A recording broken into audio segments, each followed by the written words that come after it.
In our professional lives, that email you just sent, that's your digital handshake. It's often the very first impression you make. So today, we're going to sharpen that up and turn every email you send into something polished, professional, and polite. Let's do this. Haven't we all been there? You hit send, and then that little wave of anxiety washes over you. Did I sound rude? Or maybe even worse, did I sound like a robot from the 1950s?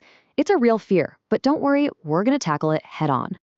Okay, so think of it like this. Your email is your digital face. Seriously, it's the first thing people see, and it says so much about you professionally.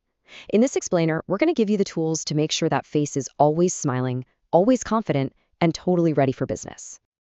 All right, let's dive in with some quick wins. For our first section, we're going to look at a few common phrases that you should probably just retire immediately. I promise just by swapping these out, you're going to see a huge difference right away. Okay, first up, please kindly send me. Yeah, this one's a classic. But here's the thing. Please kindly isn't just redundant. It's kind of old-fashioned. It's a holdover from super formal letter writing, and today it can sound a bit demanding. Instead, try something like, could you please send me? Or, I'd appreciate it if you could send. See the difference? It goes from being a command to a really polite request. Much better.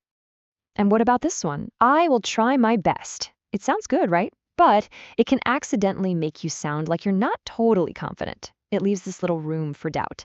So instead, try something with more punch, like I'll do my utmost. Or my personal favorite, a simple and direct, I'm on it. These phrases just project confidence and tell your colleagues, hey, this is in good hands. Okay, so we've cleaned up some of that language. Now, let's get into the really tricky stuff, those real-world scenarios. This next section is all about handling those slightly anxiety-inducing email situations with total grace and confidence. All right, picture this. You sent a really important email a few days back, and you've heard absolutely nothing. Crickets. You need a reply, but you really don't want to sound impatient or pushy. So what do? How do you give that gentle little nudge? Well, here is a fantastic template for exactly that. It's polite, it's professional, and importantly, it's empathetic. You're acknowledging they're busy and just asking for a quick update when you have a moment. By doing that, you're showing respect for their time while still getting exactly what you need. It's a total win-win. Now, if you want something a bit more informal, here's what some people call a magic phrase. Ready? Just floating this to the top of your inbox. I love this one. It's so soft and friendly, right?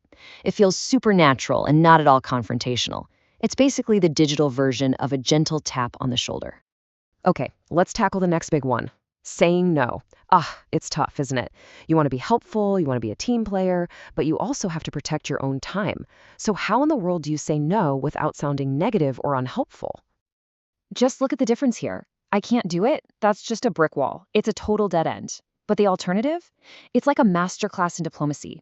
It starts out positive with I love to help, then gives a really clear reason, I'm at capacity, and then, crucially, it offers a path forward. Can we look at this next week? You're saying no to the request right now, but you're saying yes to the relationship. All right, let's move on to a slightly more advanced technique. This section is all about the art of softening your language. This is so useful when you need to talk about a mistake or a sensitive topic without making the other person immediately defensive. So how does it work? Well, it's all about framing. Instead of a direct demand, like I need to know, you soften it with something like I was wondering if. It just opens up the conversation. And when you spot a problem, instead of pointing a finger, you can frame it indirectly. It seems that little phrase takes the blame right out of the equation and makes it feel more collaborative. And here's a perfect example of this in action. Saying the report is wrong. Oof, that's really accusatory, right? It immediately puts someone on the defensive. But what if you said, it seems there might be a small discrepancy in the report? See how that completely changes the dynamic? It's not a confrontation anymore. It's a shared puzzle to solve. Honestly, this is a game changer for giving feedback.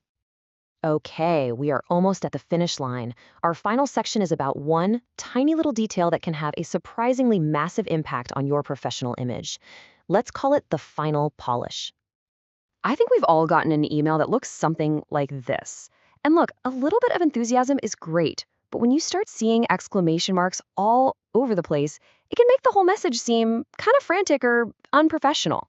It can totally distract from what you're actually trying to say. So here's a really simple rule to remember. 1.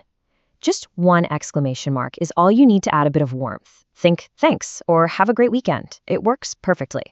Anything more than that, and you start to risk looking unprofessional. So just keep it clean, keep it simple, and stick to one. And there you have it. You've now got a powerful new toolkit to seriously upgrade your email game. So next time you open your inbox, I want you to ask yourself, which email are you going to upgrade first? Go on, put these new skills to work.